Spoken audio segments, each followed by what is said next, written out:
Toto je odkaz pre niekoho, kto to potrebuje počuť, kto sa možno v niečom rozhoduje, je v nejakom váhaní a nevie, čo by bolo správne, tak karty vlastne odkazujú tomuto človeku, aby ste sa nebáli.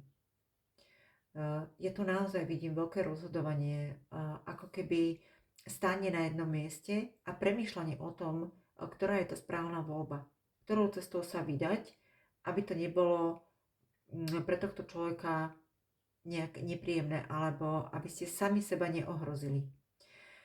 Čo je podstatné vedieť, ak sa neviete rozhodnúť, karty vám radia, aby ste sa troška zastavili a poprosili o pomoc Archaniela Gabriela, ktorý je vlastne Archaniel nádejí.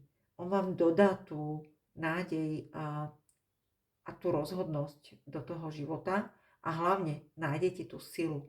Pretože tu je človek, ktorý má naozaj veľký potenciál sa pohnúť dopredu, ísť tou správnou cestou a rozbehnúť niečo, po čom naozaj túži. Alebo urobiť pre seba tú správnu vec. Je možné, že sa bojíte, že máte strachy, sú tu nejaké bloky, ktoré vás blokujú z minulosti alebo z tej neistoty. Ale ja tu vidím naozaj človeka, ktorý je veľmi potenciálny, má naozaj ten potenciál, aby dokázal pre seba urobiť to maximum. A hlavne nájsť tú seba dôveru, pretože tu je človek, ktorý si veľmi neverí. Človek, ktorý má veľa lásky v sebe, ale tú lásku potlačuje. A toto je možno ten blok, ktorý vás, alebo ktorý toho človeka brzdí pri tom rozhodovaní sa v určitých záležitostiach alebo v určitej ceste. Istým životom, prípadne urobiť určité rozhodnutia, na ktorých vám záleží, ale nie ste si istí, či sú správne, či do toho ísť, aby ste sa nesklamali, aby ste sa nezranili. Pozrieme sa ešte na ďalší odkaz.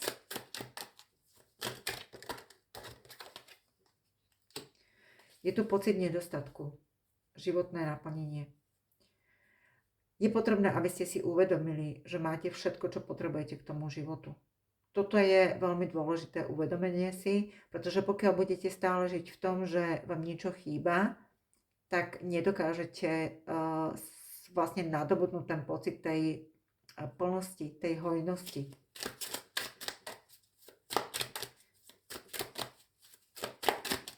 A práve tam môže byť aj ten blok v tom nedostatku, pretože môže sa to týkať samozrejme čohokoľvek, kto sa tu v niečom rozhoduje a môžete mať pocit nenaplnenosti v láske, v peniazoch, ale pokiaľ vy si to sami neuvedomíte, tak ten pocit dostatku k vám nedokáže prísť, pretože si ho vedome nepúšťate k sebe.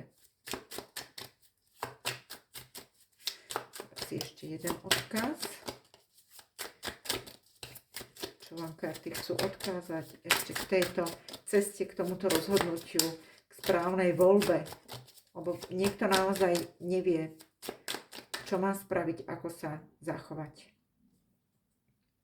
Číslo 5. Peťka vás vlastne posúva niekam dopredu. Čiže máte ďalší odkaz od kariet, ktorý hovorí, že je tu na čase, aby ste sa posunuli, pretože Peťka je pohyb. A je to zmysel pre slobodu. Čiže ak sa tu rozhodujete v určitých záležitostiach, kde hľadáte tú svoju slobodu, tak toto je tá správna voľba pre vás. Naozaj, choďte do toho, nebojte sa toho. Máte si vytýčiť konkrétny cieľ, ktorý chcete dosiahnuť, a nájsť tú istotu, hlavne tú sebadôveru, veriť si sám sebe, že to zvládnete a ten cieľ dosiahnete. Tie výsledky sa ukážu, ale chce to od vás naozaj tú silu, nájsť tú silu sami v sebe, veriť si. Veľká pomoc Archaniel Gabriel, pretože karty ten potenciál na ten správny smer tu u vás vidia. Takže sa toho nebojte. Takže toto bol pre niekoho odkaz, kto to potreboval počuť a ja dúfam, že to vaše rozhodnutie bude len správne. Majte sa pekne.